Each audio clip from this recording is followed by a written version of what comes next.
Welcome, guys. Thanks for joining us. I'm just going to close off the waiting room so that when people come in, they can just join us straight in. Awesome. The recording is on as well, just to let you know, as we'll put the workshop on our YouTube channel too. Cool. So I am super excited about this workshop. I've been really looking forward to it. Burnout is one of my most favorite topics to work in. I'll probably use myself as an example a little bit throughout this, which isn't something that I usually do, but I think especially as leaders, this is something that we're prone to. And it's something that can really impact our functioning and stop us in our tracks. It's great to be motivated and have these big career goals and all of these things that you want to achieve in your life. But if you lose your energy or your motivation, or you're too exhausted, or get caught up in these negative cycles, it stops us from being able to do any of that. So this is something that is real, that happens to everybody, something that we need to be aware of, to look out for in ourselves and in our team as well.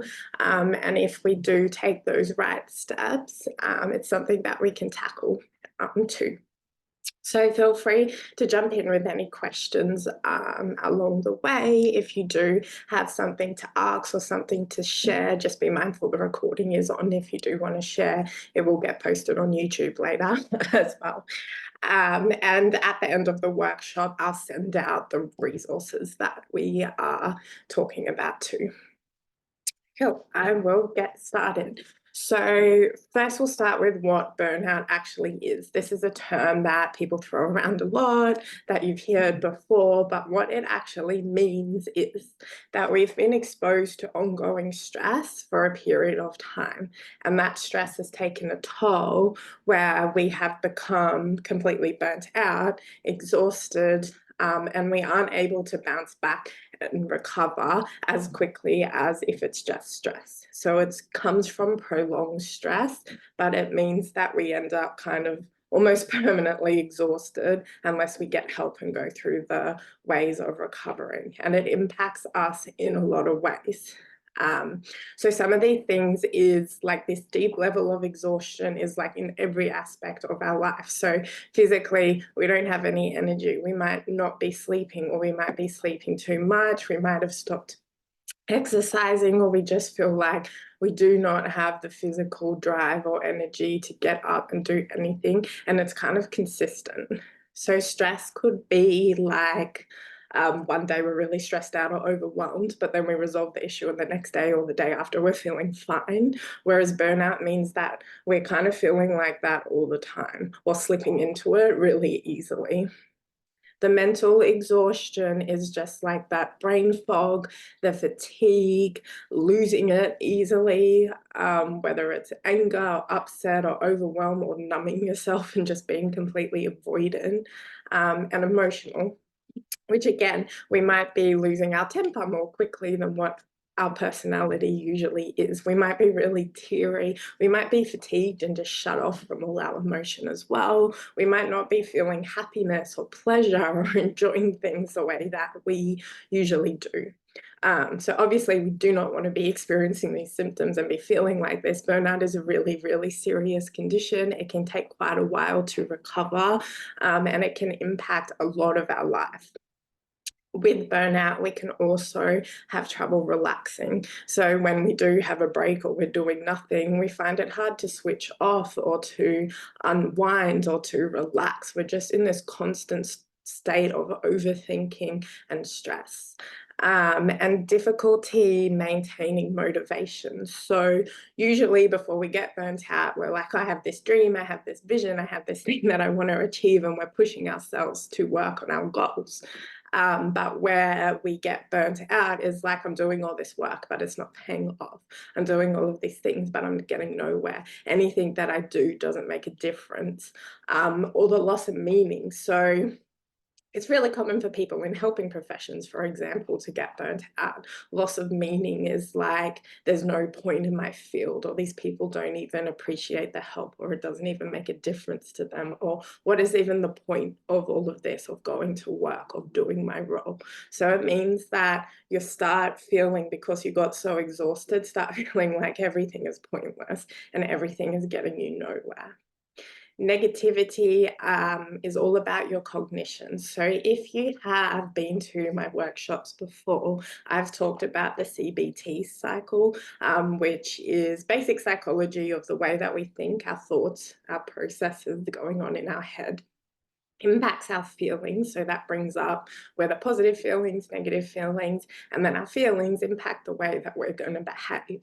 So with burnout, if we kind of go back to our thoughts, if we're having negative thoughts about our work, about our field, about ourselves, all of these things, then we're going to be feeling bad, and we're going to be taking actions that aren't productive or aren't helpful for us as well. So part of burnout is what's going on in your head and the way you're viewing yourself, viewing the world, viewing your job, and all of these things.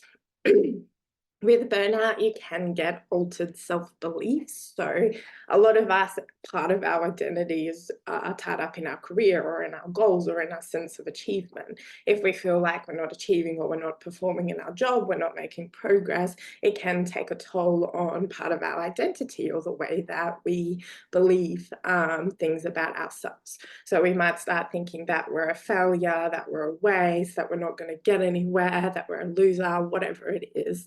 We can actually start to view ourselves poorly because of burnout. And all of this just happens as a result of ongoing stress. So obviously with big careers and leadership roles, we deal with stress day in and day out, and it never stops, which makes us as leaders more prone to deal with burnout. So we need to get a handle on how do we deal with this stress? How do we function as leaders so that we can be successful and achieve our goals, but do it in a way where we're not sabotaging ourselves or the rest of our lives or who we are as well. So what makes leaders specifically more prone to burnout? And anyone can experience burnout. You might have employees that are burnt out. People without jobs can get burnt out as well. But what we're focusing on today is the leadership role and burnout inside of that. So one thing that can make leaders more likely to get burnt out than other people is the high level of responsibility. You're carrying a lot on your shoulders. It might be finances in the company. It might be getting the staff to do their job. It might be, doing payroll, or making policies and procedures. It might be giving instructions to people that aren't performing. It might be having to manage someone, having to fire someone, dealing with client feedback or complaints, advertising, having enough clients in the company, having senior managers put pressure onto you as well. So generally, with a leadership role, there's more responsibility that has higher impact as well. When you're in a leader position, what you do has more of an impact on the company, on the work, than lower level jobs as well. So thinking about if you make a mistake, if you have a sick day, if something doesn't go well, there can be a roll-on effect to the whole business, or a roll-on effect to all the people that are working for you as well. So we have this high level of responsibility, and everything we do has a massive impact on everybody around us and the company as well. And also taking on other people's problems and failure to perform. When you're in a leadership role, everybody comes to you with their problems, and you might already have 20 things that seems 10 times worse, but then you have to sit with a staff member who's complaining that their neighbour's fish died, and that is a big drama to them. And it might not necessarily be that exactly, but you're already sitting with all this stress and all this pressure, and then everyone else's problems that work in the company is your problem because you're the leader. Everybody dumps their problems onto you. So this is something, again, that can make us get burnt out. And other people's failure to perform perform. If someone calls in sick, you have to solve the problem. If someone isn't performing in their job properly, that's your issue you have to deal with. So you're responsible for every other person, making sure that they do their job, making sure that they're coping, making sure that they're performing, sorting out their problems, being supportive, being a good manager, giving all of this advice while you're dealing with your own stress as well. Another thing is how we invest our role into our identity. So again, with big careers or being in leadership roles, we're thinking of ourselves as a career person, as a good leader, as someone that can be calm and in control and make the right decisions and support other people. It's quite easy for when things go wrong for us to take that on as who we are as a person. So not it's the situation or not it's an experience to learn, but straight away be thinking, I did something wrong or I messed that up. Or, I'm not a good leader, or I'm not a boss, or I'm failing at my role or managing the company or things like that as well. So as soon as something goes wrong, even if it was completely out of our control or a result of someone else's actions, straight away it's like, what's wrong with me? Especially when we get to those levels of burnout, we're more likely to just internalize everything that's going on around us as like it's you that is the problem rather than the situation too. And the other thing is having this fear of failure. So, as leaders, we want everything to go well. We want to see our stats go up. We want our clients to be happy. We want our business to be flowing, and all of these things. We're invested in the company and for it to go well. And so, we have this pressure or this fear of failure, of letting other people down, of failing the business or the company too. So, like I said, anybody can get burnout, but leaders are more prone to get burnout because of all these additional factors, all this additional stress that we deal with day in, day out as a management team that others do not. Is there any questions about this? What I'm going to do is read out a screener that I use. And this, when I do one-on-one sessions with people, helps identify what kind of level of burnout you might have and what symptoms you are experiencing. So as I kind of read through this list quickly, just think about, is there something that's going on for me that I'm experiencing, or maybe that you've experienced before as well? So the first one is feeling constantly exhausted, tired, or fatigued, becoming increasingly irritable with a shortening fuse, having less and less time for people, even family and friends, experiencing increasing difficulty making decisions, aware of increasing difficulty in concentration, so not being able to focus, feeling a sense of hopelessness, like why bother? Who cares anyway? What's the point of it? Chronic forgetfulness, regular sleep disturbance. So you might go to sleep and then wake up multiple times through the night. It might take you a really long time to get to sleep, or you might wake up like 2 hours before your alarm clock and start worrying then. Start the day feeling unrefreshed. So you're kind of carrying the load of yesterday into the next day. Frequent feelings of worthlessness, so who you are as a person isn't good enough or you're not worthy. Loss of enthusiasm or enjoyment of work, change in appetite, so this might be overeating or loss of appetite, overlooking of normal duties or responsibilities, feeling unappreciated most of the time, feeling burdened by responsibility and pressure, aware of accomplishing less and less in the time available. So throughout your workday, you're not accomplishing as much as you usually would, or feeling like you are anyway. Becoming excessively preoccupied with details, so you might go down tangents on things, increasingly unable to say no. So you might already be completely fatigued with 500 things to do that day, and someone says, oh, hey, I'm too busy, can you take care of this? And you're like, yeah, sure, I'll do that, even when that should have been a definite no that you said. becoming overly dogmatic, inflexible, or fussy, aware that you are driving yourself too hard at work or home, becoming cynical or hypercritical with friends or family. So you're frustrated with people critiquing their every move. Why would you do the dishes like that? Why are you cooking like that? Why would you not clean up the house while I was gone? Blah, blah, blah. So you might be kind of taking it out on micromanaging your partner or kids or things like that. Raising a clear perspective on work or life. So having that kind of long-term vision of what you wanted for your career starting to get a little bit foggy, and a growing sense of being out of control in areas of life. So just feeling like everything's kind of happening around you and there's not much that you can actually do about it. And you might have frequent symptoms of like headaches and chronic pain as well.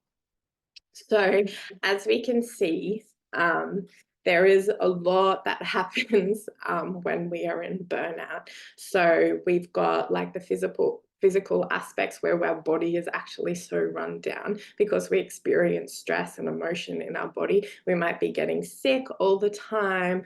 We might have our heart rate or our blood pressure not where it's supposed to be.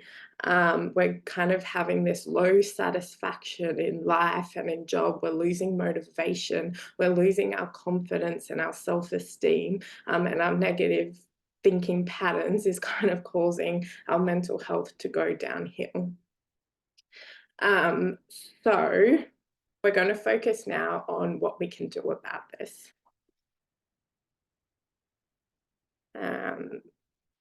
So these are some things that lead to burnout. So I guess a good place to start is what not to do. These are the patterns or habits or things that can get us burnt out in the first place. And all of us probably do these things at times, and we'll all probably continue to do some of these things at times. But if you're noticing some of those symptoms popping up or things leading towards burnout, or you're at the phase where you are burnt out, these are some things that you can address in your life that will help you. So one thing that can lead to burnout is lack of professional boundaries. This is the unable to say no when you really should. It might be taking work home with you. It might be doing extra shifts, working around the clock, taking on other people's roles who aren't performing, all of these things. At times we do this. We do work as a team, or there might be a crisis, and that's okay. But if we make a regular pattern of this, we're already exhausted and then do this, this is where it can become dangerous.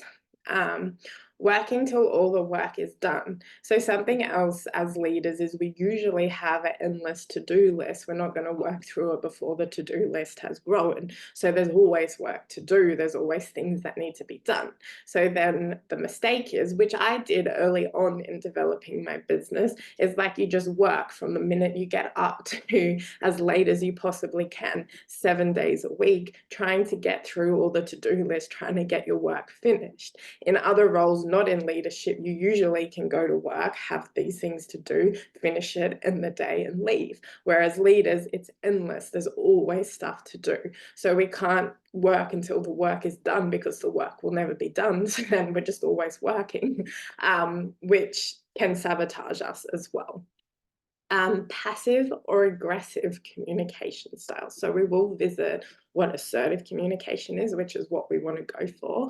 But passive is just letting, things happen and not having boundaries and not working as a team effectively, not leading your team effectively. Or aggressive is just being so burnt out and angry that you're just losing your temper at everyone or blaming everyone else as well. A lack of self-care. So if we're not doing the things that we need to be human, to be alive, to be ourselves, obviously we're going to get burnt out. Persistent negative cognitions. Again, we need to come back to our thoughts. What are we thinking about ourselves as a worker? What are we thinking about our workplace? What are we thinking about our field and our role? Is this positive and motivating, or are we putting ourselves down, everybody else, and the workplace, making it all pointless? Unresolved issues. So If you say, for an example, have traumas that you haven't dealt with, and then you're trying to do a full-on role at work, sometimes you can be triggered, or you have these other mental health issues. Maybe it's depression or anxiety or whatever it is popping up for you. You're more likely to get burnt out because your mental load is taken up elsewhere, or there's a problem with your physical health and you're too exhausted to have the energy to do a very busy role, and we don't take care of our mental health and our physical health that isn't related to work, then we're not going to have the energy and the mindset that we need to do our jobs. So even if it's not work related, if you're struggling with relationships or something else is going on for you, you need to deal with it. Otherwise, you can't be your best for work either, and you're more likely to just get burnt out. Having an unclear career progression, or you're not suited to your field. So if you're doing the wrong job for you, it's not suited to your personality, you hate the career or the field that you're working in, or you don't know, like you're stuck in the role and there's no way for you to move forward and develop. This is something that's also likely to lead to burnout. So you have to think about, like, am I actually in the right job and in the right field? Is this, or was it once like important to me? Can I get that back? Or is this just I'm burnt out because I don't want to be here and I don't want to be doing this job?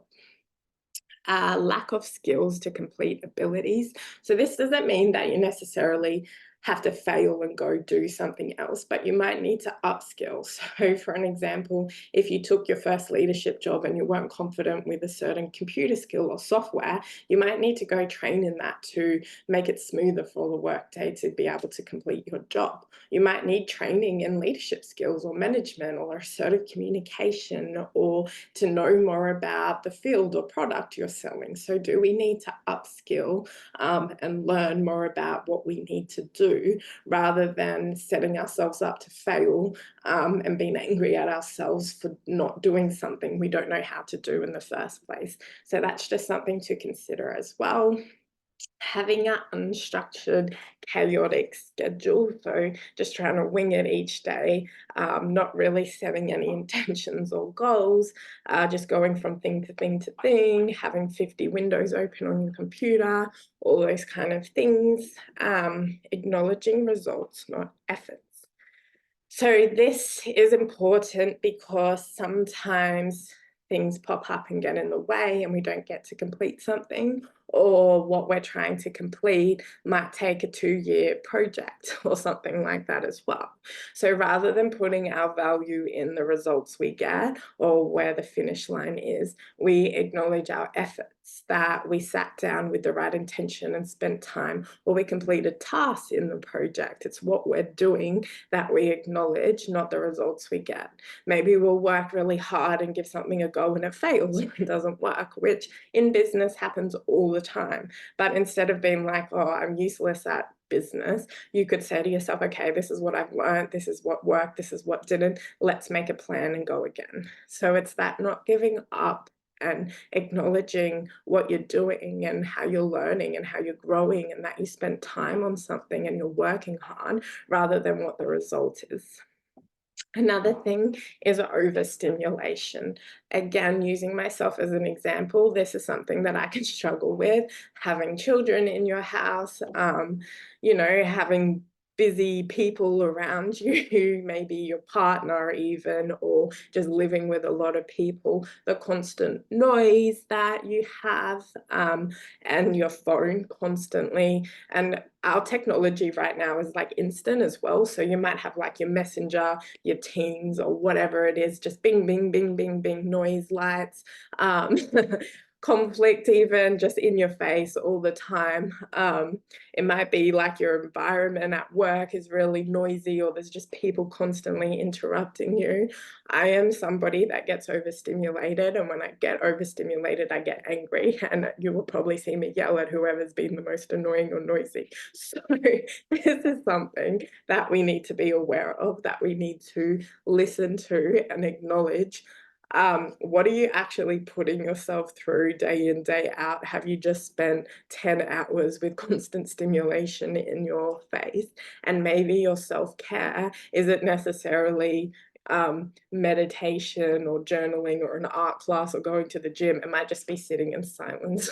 It might be that on your drive home from work, you don't have any music or any podcasts on and you just sit there quietly. And that's where you need to not be touched, to not have people in your face, to not have your phone going off, to not be thinking about issues, to not have all the background noise, and just silence, to just sit and be calm. So think about, is that something that affects you? People are more sensitive to overstimulation than others. I am someone that gets bothered by that. You might not be.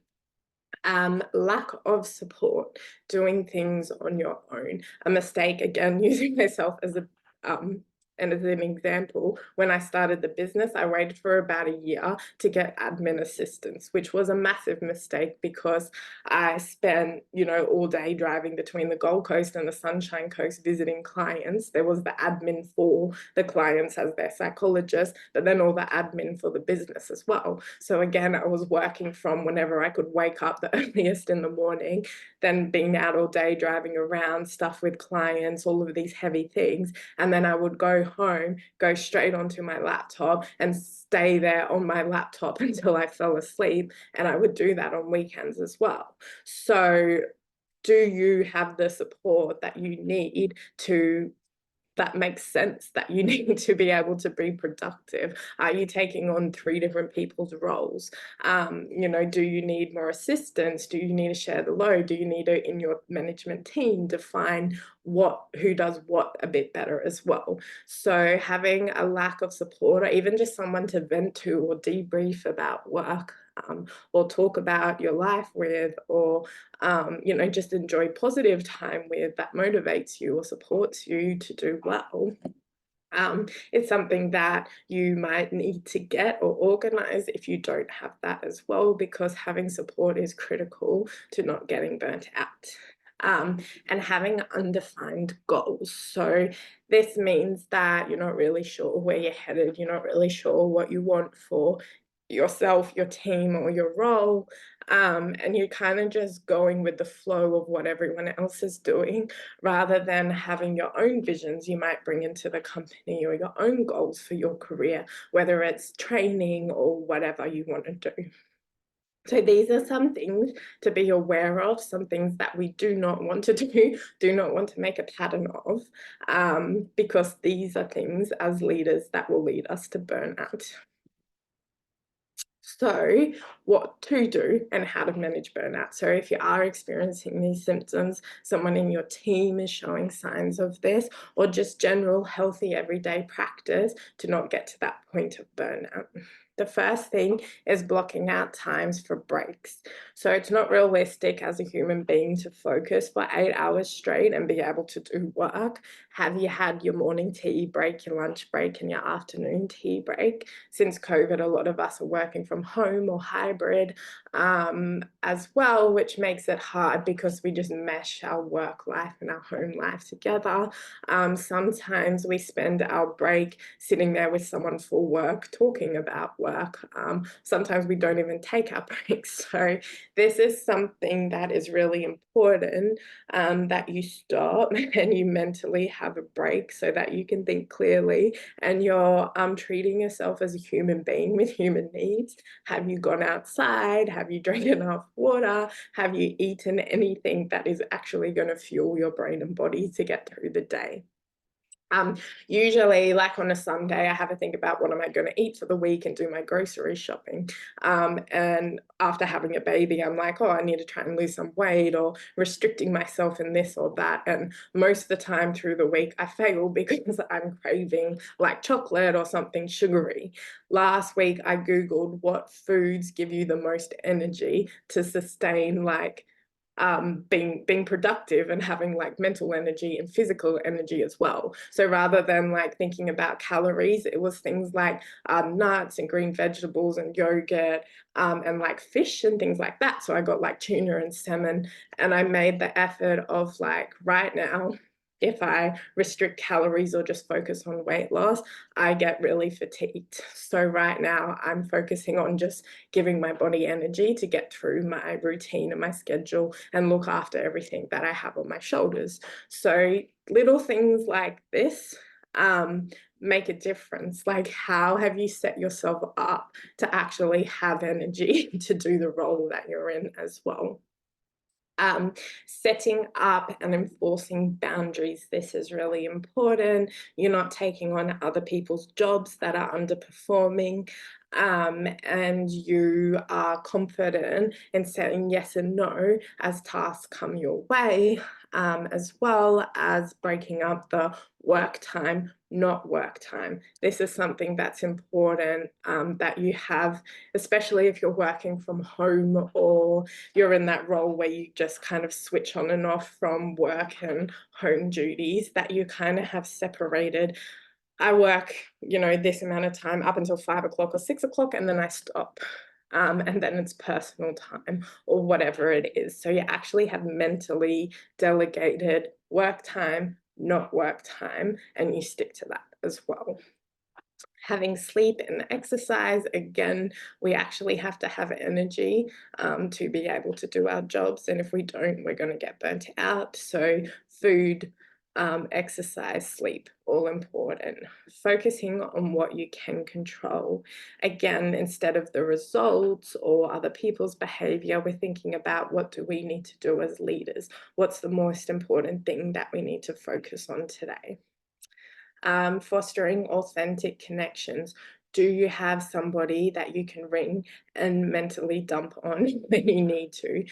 Do you have someone that's going to support you and encourage you after you've had a hard day when things don't go the way you need, or you're feeling upset, or you're triggered by something, or something's got you down, or something's really challenging you?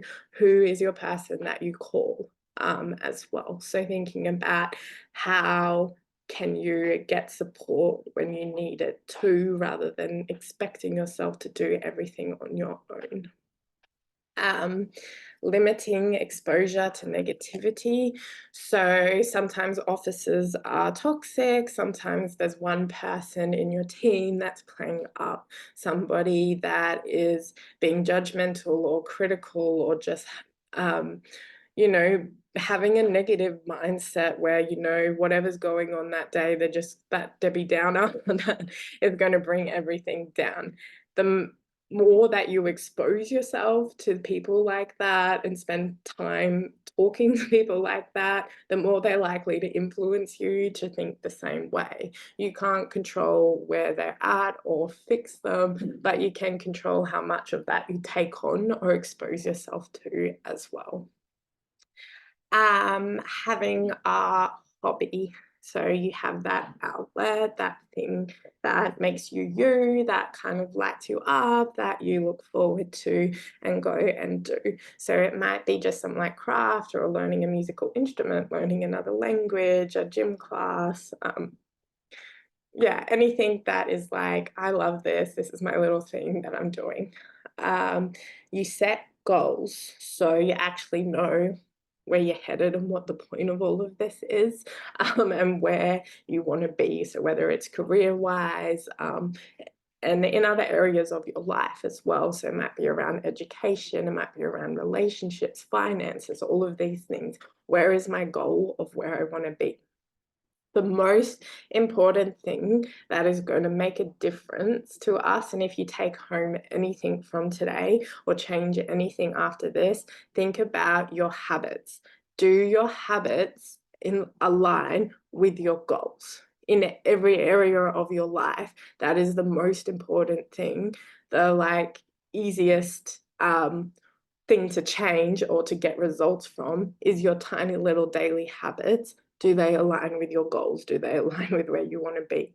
If you want to be more positive, if you want to lose weight, if you want to build stronger relationships, those tiny little things that we just automatically do every day, that is what's going to lead us to burnout or lead us to success. That's actually going to make the changes or make the goals happen. It's so easy to dream big, set goals, write them down, and we forget about them, or we hold them in mind and think about them, or we tell us that we're failing at them, or yeah, we'll get to them next week. But your daily little habits, what you do when you wake up, what's happening with the thoughts in your head, what are your work practices day to day, those tiny little things, they all add up And that's going to dictate your mental health, your physical health, whether you achieve your goals or not, or whether you get burnt out, or whether, things that you could be like experiencing in your life might not even happen if your little daily habits you're doing doesn't happen as well. So that, I guess, is the main thing to avoid burnout and to be successful and to achieve your goals. Think about the little things you do during the day. Is that aligned with where you want to be? And that's for, if people want to quit smoking or alcohol, or, often we make excuses for like just this once or only on weekends or whatever. Ask yourself frequently, every decision that you're making, where is my goals? Is this aligned with where I want to be? Is it aligned with your values? And that will tell you whether you should be doing that thing or not as well. So those morning routines, those evening rituals, the way that you speak to yourself, the way that you react in a high stress situation, the way that you deal with conflict, where are your goals? What behaviors are going to get you there? What little daily habits are doing for you? Because that's your life and that's where you're headed, is in your daily habits. So that is probably the most important thing. Think about, what are you actually doing? Is that burning you out? And what can you do instead? Obviously, we're not going to change all of our habits. We've had habits since we were a child, or habits that have been passed down generations through our family, things that we aren't even aware of that we do as well. So I'm not saying you change all of your habits overnight, but start with setting one new habit or avoiding one habit that you're already doing, and just practice and practice until it becomes the new normal, and then stack something on to that as well. So one thing I often say to people who are trying to change habits is pick a habit that you already do every single day. So it might be brushing your teeth in the morning, or brushing your hair, or having a shower, and then pick just one habit that you want to add to that. So it might be saying a positive affirmation, or like reading a book for 10 minutes. So what you would do is, like, when you shower or when you brush your teeth, you do it straight after. So you have your habit that's already firm and like frequent, and then we add on, say, a morning affirmation. So every time you're brushing your teeth, which is something you're automatically going to do, yes, time for affirmations. And you stack your habits one by one, so that you have these new routines become consistent, and you don't try to add 50 habits at once, just one thing. Practice, that's regular now. I do it all the time. It's been a couple months or whatever. What's my next habit that I'm going to add in? And slowly, bit by bit, you've added all these things that make your goals actually happen, that keep you motivated, that make you feel better, and you become your goals, you become your vision that you had for yourself just by doing little daily habits. Stimulation-free breaks. I ranted about this in the previous slide because it's something that I need. If you are overstimulated, schedule stimulation-free breaks so that you do not get overwhelmed and burnt out. So where is the 10 minutes in your day where you have silence and peace, where people aren't demanding things of you, where you're not responding to 50 messages and phone calls, where you're not thinking about stress and all these things you have to deal with, where you just silence your mind, silence your worries, silence everything that is going on around you, all the demands, all the pressure, and just be in peace. And that should be every day. Having a calm environment. So have a look at your workspace. Is there papers, old printing, broken stationery, crap everywhere? Clear your space so that it's calm to be at work and you feel a little bit more organized. Again, your desk might look like it could take 2 hours to clean, but if you just spend 10 minutes putting things back in containers, or have like a box you chuck everything you're not using in, so that you can just mentally have some space and clarity to be able to function at work, can set you up to be way more successful every single day by just taking that 10 minutes in your morning to clear your desk. It's something quick and effective. Planning out your day, which we're going to practice together in a minute. And developing a positive mindset. So I have some affirmations and reflections that I developed working with people with burnout to help practice this strategy of having a positive mindset towards your work and being effective.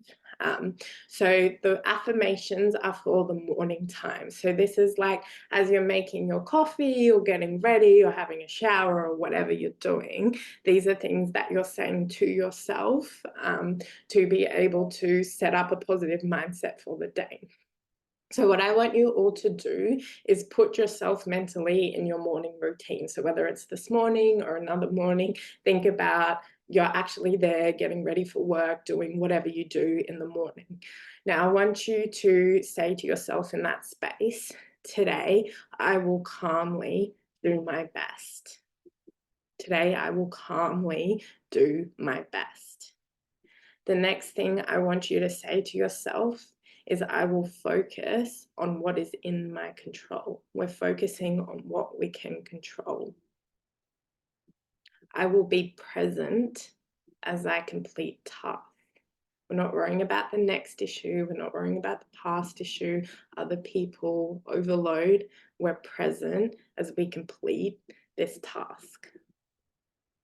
I am capable of making great progress today. Today, we're going to make great progress with work. I am worthy of a good day. You deserve to have a good day at work today. I possess the skills I need to navigate my day successfully. You are and you have what it takes to be able to achieve. I can utilize the support of the others in my team to get the job done. So you're not alone in your workday as well. So as you can see, this is something that doesn't take any extra time. It doesn't distract us from being successful. We can do this as we make a coffee, as we're already doing the things that we do to get dressed and get ready for the workday. But we're setting ourselves up to have a positive mindset to be successful for our workday, rather than being like, oh my God, I have 50 things that I need to do today. This person at work has been a pain in the butt, blah, blah, blah, problem, problem, problem. You're overloaded and burnt out before you even start your day. So stop and think these things. Tell yourself these things so that when you arrive at work and start your day, you're in the right mindset. Now, I want you to put yourself mentally in the end of your workday. So be in your work environment, you're about to clock off, whether it's coming to 5 o'clock in the afternoon, you're wrapping up, doing whatever you need to do when you finish your workday, whether it's at home, in the office, your work site, wherever it is. Think about you mentally being there in your workday. Now ask yourself, what did I progress with today? What am I most proud of? What am I grateful for? What was the highlight of my workday? What was the most valuable part of my day? What am I looking forward to the most? What is the most meaningful aspect of my work? So this highlights what we achieved, not what we didn't. We're not leaving the day thinking about, oh my God, tomorrow morning I have to blah, blah, blah. This is all that I didn't get done. This is all that went wrong. We're thinking about what we did do. We spent an entire day being successful. We spent an entire day where we showed up for our workplace, we showed up for ourselves, and we're acknowledging that. We're giving thanks to having the opportunities that we do to serve the community, to serve our team, and to be living our goals that we have set for ourselves. And this is something that you can do as you stop work, whether you think about it on the drive home or at your desk. And then after asking yourself these reflection questions, work time is finished. You go on to your personal things, your self-care, your relationships, your hobbies, refueling and refreshing, ready to start tomorrow. We've probably all been guilty of having something going on at work stuck in our head. Maybe we're trying to think of solutions. Maybe we're trying to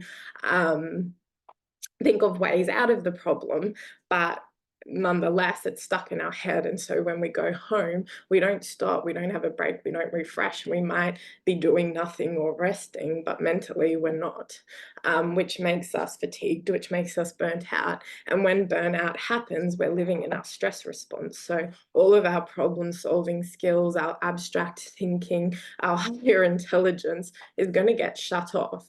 When you have a big problem, having your brain shut off isn't going to help us. So we have to actually solve a problem, give yourself a break to not think about the problem, actually recover your brain, and then come back to it refreshed. That is actually going to be more helpful.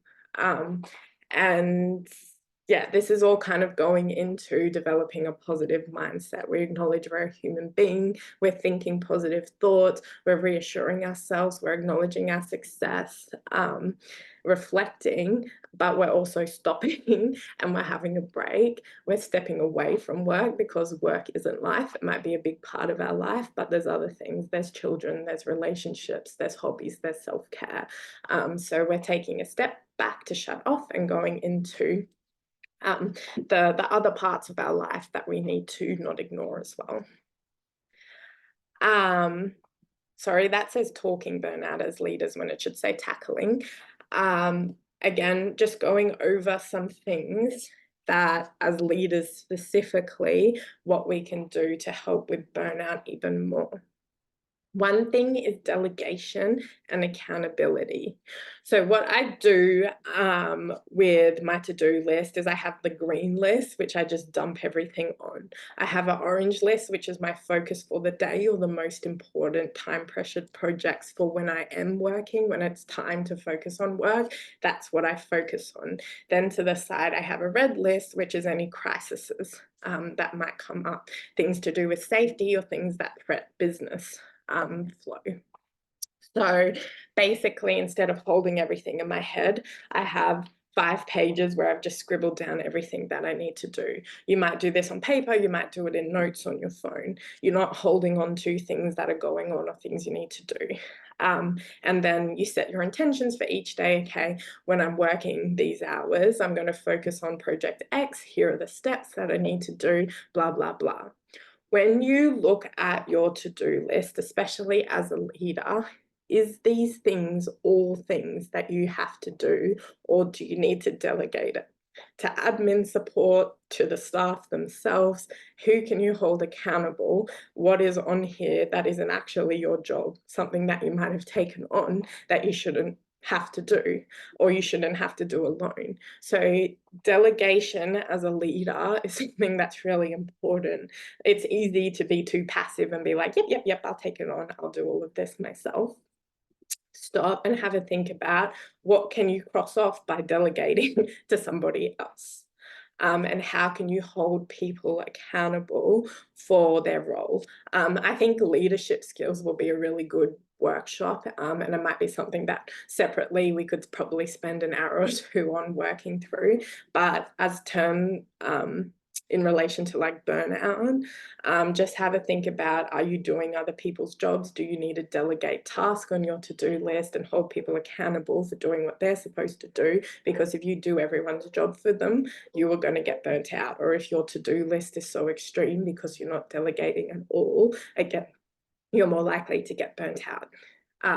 That we have been realistic with expectations. So this includes our expectations on ourselves. Again, going back to when I started business and ended up burnt out, I was working from like 5, 6 in the morning to like 9, 10 o'clock at night, 7 days a week. That's not a realistic expectation to maintain. So again, the amount of projects, the amount of open things we have, what we're taking on, are we actually being realistic to the fact that we're human beings with needs as well? So think about that. Transition out of work mode. So we stop and we put everything into like a box and contain it. And then when it's work time again, we open it and we deal with it then. This is something you have to teach your brain. Naturally, we go home, again, open work, unresolved issues. We're thinking of solutions. We're trying to solve it. Stop that. put it in a container, seal it. That is a work time thought. I'm putting that to the side. Now's the time for me, and distract yourself with go do something fun with your kids. Go take a walk, go cook something, go take a shower, go watch a show, do something that isn't about work. But you have to actually teach yourself and practice. Work time thing, not a problem for now. Put it aside, close it off, and refocus your brain onto something that is relaxing and not work related.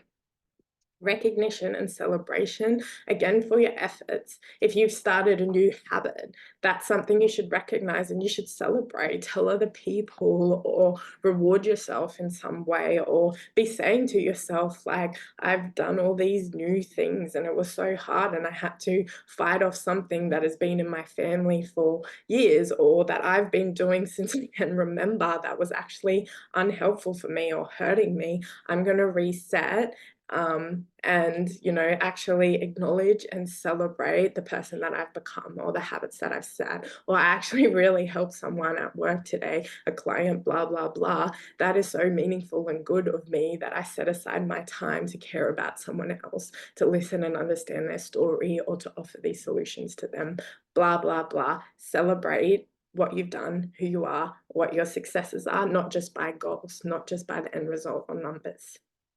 Having support network and mentors, this is really important. Do you know who is the leading expert in your field? Who is the best? Who should you be following on social media? Whose podcasts are you listening to? Who is the people that you want as mentors? Who do you want to be like?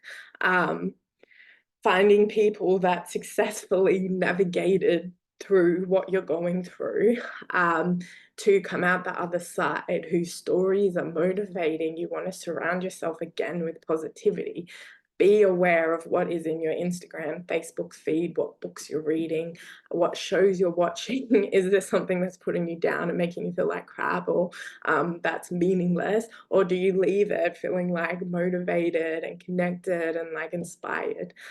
So that's something to be aware of. Like, your support network and mentors might be people you're actually connected with in your real life, like a business coach or just other people in your team, or like successful friends. But it might also be like experts and leaders that you follow, as well. Resetting as many times as you need to.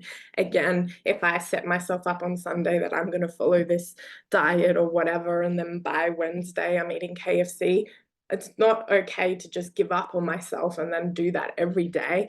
Whoop-de-doo, I did something on Wednesday, but on Thursday, Friday, Saturday, and Sunday, I still have the opportunity to make a healthier decision. So nobody, not even our most successful people that we imagine, do things right and perfectly every second of the day. Everybody be's human, everybody relaxes, everybody has holidays, everybody does these little things, but you need to not just get stuck there. You can try again, practice the habit. Changing habits is really difficult and it goes up and down. But if you do it 4 days in a row and then forget one day, you don't just go, oh, I messed it up, never mind. Do it again the next day or the day after that, or reset on Monday, ready for the next week. So reset as many times as you need to, rather than thinking I failed, judging yourself and not doing it anymore. Acceptance for things going wrong, acceptance for people being different, acceptance for plans being changed. The more we practice acceptance and are open to going with the flow, the less stressed out we're going to be as well. Clearing our mental space, again, have that green list where you dump things. Something that I used to be really good at, which I'm not so much anymore, but wasn't actually a good habit, is I held everything in my head. All my appointments I could hold in my head without keeping my calendar up to date. And I thought that I was saving time by holding phone numbers, people, meetings, things to do, projects. Nothing, or very little, I put down on paper because I thought that's just more admin work. But the amount of stuff that I was holding in my head, and when you're holding something in your head, you don't switch off from it, and you're like aware of it, and you like know when you need to hold on to that information. So it just circles around. Now, since having kids, I'm not very good at it, and I forget as soon as I hang up the phone, like, oh damn, who was that for? What was it about? But wasn't a good trait that I did to mentally hold so much in my head, dump it all in a system, voice memos, calendars, paper to-do lists, writing books. If you have something that you need to remember or fix or an idea, put it all down on paper and you can go back to it at the appropriate time. Don't expect yourself to carry work around in your head 24/7. And your daily habits, again, your morning and evening rituals. Are you doing self-care? Do you have time of silence or meditation? Are you doing some journaling where you could go through your reflection questions or your morning affirmations? Are you actually speaking to your partner or your family in the morning and the evenings? When are you connected? When are you having time for yourself? All of these things. Again, your daily habits is what makes your life what it is. Something that I wanted to remind everyone, because burnout is ongoing stress, stress impacts our whole body. So obviously it impacts our mental health, but it also impacts our physical body too. This is because of how our nervous system works, and all of this. So when we are experiencing high stress, we're going through burnout, we're trying to recover from burnout, we're trying to prevent burnout, we need to work holistically. This is why I set the company up the way that it is because our physical health impacts our mental health and the other way around as well. This means that self-care needs to incorporate mental self-care, where we have like that time out, journaling, therapy, communication, all of these things that help us mentally. But we also need to be aware of our diet and our exercise. You know, is there something that you need to see a doctor for? Is there something going on with your physical body? Because stress physically impacts your mental health and then you're more prone to burnout. So we need to actually acknowledge our body, our health, what state it's in, work on that, deal with these issues, to be the best version of ourselves and have energy to change these habits and to work towards where we want to be. So this is just a little bit more help of putting it into action. So I'm going to quickly swap to the whiteboard, which I'm hoping the technology works. So what we're going to do is just quickly practice how we might set out our workday. So say we might wake up roughly 6 to 6:30 a.m. Maybe it's later for you, maybe it's earlier for you. Think about your body clock and what you need to do. In the morning, we need to have this time, again, away from work, where we work on ourselves or what we need. So some things we might do is, if you want to go to the gym or do a workout, you might put like a 10-minute YouTube yoga video on or something like that if you don't have much time. But can you move your body or even just stretch, go outside, things like that for a quick walk? We need to hydrate, which might be what you do first. So having water, because you've gone kind of all night without having any fluids. Water is important for our body to function and for our brain to work. We'll need like a nutritional breakfast, and things like this. So when we set up our day or schedule our day, we don't want every minute allocated because that's going to stress us out more. We're just going to have like 2 or 3 daily habits that are going to set you up to have a good day. It might be your affirmations, which you have printed next to your bed or on your mirror, or, you know, one card that you choose from a deck every day, or Google or something like that. How are we going to get ourselves physically ready? So exercise, water, food, as well as like shower, get dressed, do your makeup, whatever you're going to do. And then how we mentally getting ready for the day. So that is, you know, our affirmations, dumping everything down onto a to-do list, if there's things circling in your head, all that kind of thing. So mentally preparing ourselves for the day. It might be connection. It might be taking 10 minutes to have coffee with your partner. The other thing, obviously, that we have to acknowledge is our responsibilities. So this is, are you getting kids ready, doing a morning drop-off? Do you need to do things for other people or do things for yourself? Do you have like a morning cleaning routine or whatever it is? So we make time that we can do our responsibilities, prepare physically and prepare mentally for the day.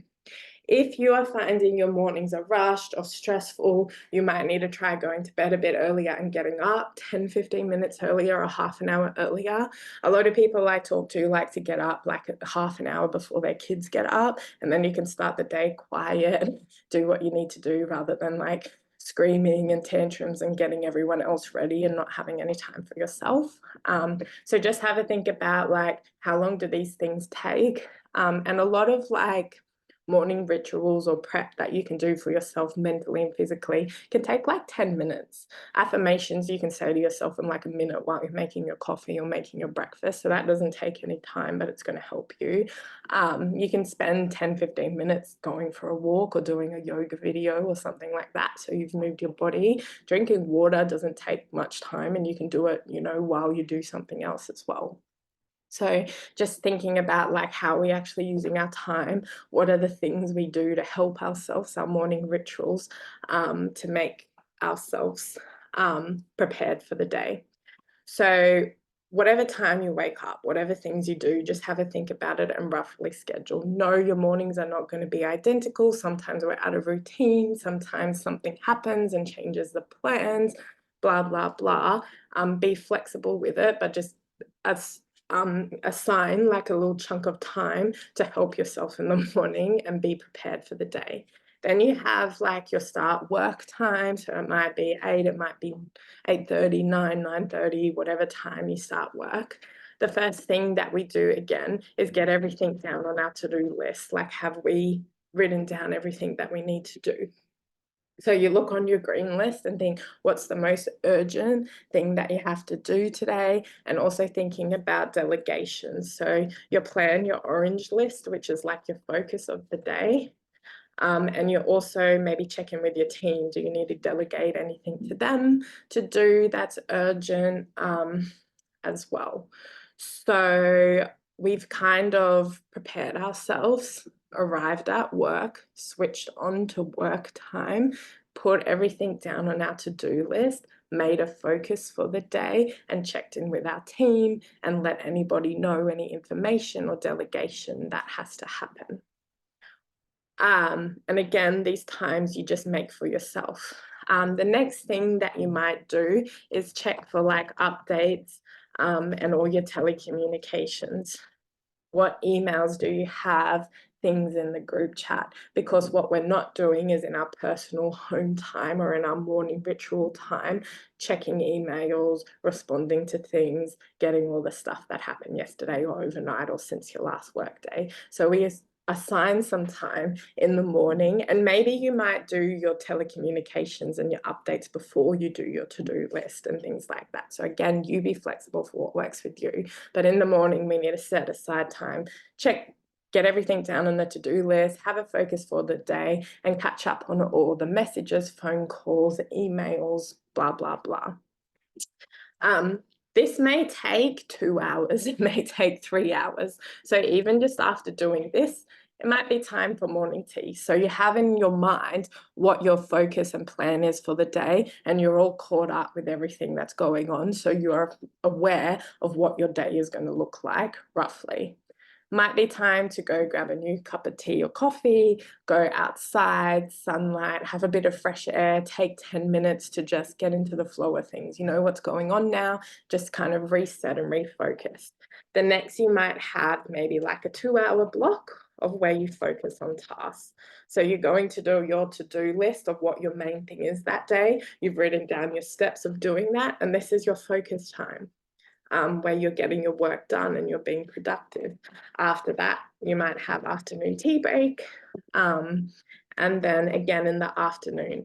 At your afternoon tea break, most people get that sluggish afternoon where it's like the last few hours, you've been focused and busy all day, and you feel really drained. This is the time where you think about like, do you have a snack that actually gives your body fuel rather than having some chocolate and then crashing in 10 minutes? Have you had enough water throughout the day? Do you need to stretch? Do you need to take your laptop and sit outside in the sun for 10 minutes? Whatever it is, just think about, okay, you go all day and then you need something to push you through the last couple hours of the day. And you have your afternoon work block. which you go through, again, your to-do list, your focus, allowing that there might be changes, there might be a crisis, but you have your time set out where you focus for work. At the end of the day, you might give your updates to everyone, check in with your boss or other people in your team, where you're up to with projects. You update your notes. So is there more things you need to dump on your to-do list that came up throughout the day? And again, as emails or whatever pop up, you put it to the side on your to-do list and you focus on the orange. So the green you can write on all during the day rather than start this, do that, change this, blah, blah, blah. So go to your end of day notes, or communicating with everyone. You might go again with checking all the group chats and the emails and the communication that you kind of checked in the morning and checked in the afternoon. And then you're getting prepared to shut off from work. So you might go through your reflections, leave things in a good place, and then you close off your work day. So you might silence the notifications for group chats and things like that. You leave it there, and then you go on to your personal time for yourself. So again, this is just a rough example. This is something that you can play with as well. So just have a think about like how roughly you're going to schedule your workday. And again, not every minute allocated, just rough times where you break, where you work, and being able to switch between tasks too. Sorry, I'm just flicking back to where we're up to. So assertive communication, this is important because it keeps our boundaries in place. If you don't know how to use assertive communication, I will send out a resource, but it's not being passive. An example of that is like, yeah, I guess that's fine. Do you need me to fill the tank? Whereas aggressive would be like, sorry, this is an example for if someone asks to borrow your car. Should have started with that, would have made more sense. Aggressive would be like, no way would I let you borrow my car. You're crazy to even ask. Whereas assertive would be like, I need my car that day, but I'll have time to drop you off. So you might negotiate, but you're keeping to your boundary. You're saying no in a clear, calm way. When you talk assertively, people listen and people respond to it, and it keeps people calm and it keeps things organized. So that's something where you're kind of confident, you're calm, and communicating in a way that gets things done. Journaling, so that helps with getting your thought process in the right state. Goal setting, so you actually know what you're working towards and why you're doing all of these things. Doing your morning affirmations, which we went through before, defining work times and not work times, limiting multitasking, so we're not opening 50 projects at once, one at a time. Breaks involving movement, sunlight, and energy snacks. End of day reflection questions, and if you're struggling with the symptoms of burnout, getting help, consulting a psychologist to work on it. So these are some take-home messages from today's workshop. Do less to do more. This is something that I say to people all the time. If you are constantly working from morning to night, 7 days a week, never shutting off from work, your body's going to go into stress mode. You're not going to be able to be productive. Think about what you're doing. And set yourself up to have a successful work day, but set yourself up to have breaks to shut off so that you can be productive. If you do less, you'll get more done. Having some structure in your work day where you know kind of how your flow is, when your breaks should be, what works for you, but also maintaining that flexibility that things change. Sometimes you get interrupted, sometimes there's a crisis. So we can't overstructure and overschedule, but we can be somewhat prepared, allowing space for flexibility. Start work on your thought processes. If you're burnt out or sometimes get these symptoms, it's probably coming from the way you're thinking about yourself, your job, your career, your team. Start journaling or acknowledging and restructuring the way that you think. Set a morning and evening ritual so that you start the day energized and you end the day feeling good and being able to switch off and relax. Be aware of your habits. which is one of the most important things, and continuously improve. So again, if it doesn't happen one day, try again the next day and just keep stacking till it becomes consistent, and start again tomorrow as many times as you need. Quickly, I'll just tell you a little bit about our services. So we have our EAP program, which is all about wellness in the workplace, which is a lot of what we talked about today. We work with leaders and teams to make sure that they are functioning well, the company culture is good, and offer our support services for them to be able to access. We work with NDIS participants, and you can also get a healthcare plan to work with us as well. Quickly, is there any questions or reflections from today's workshop before we wrap up?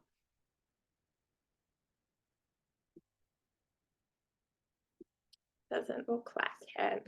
I will turn the recording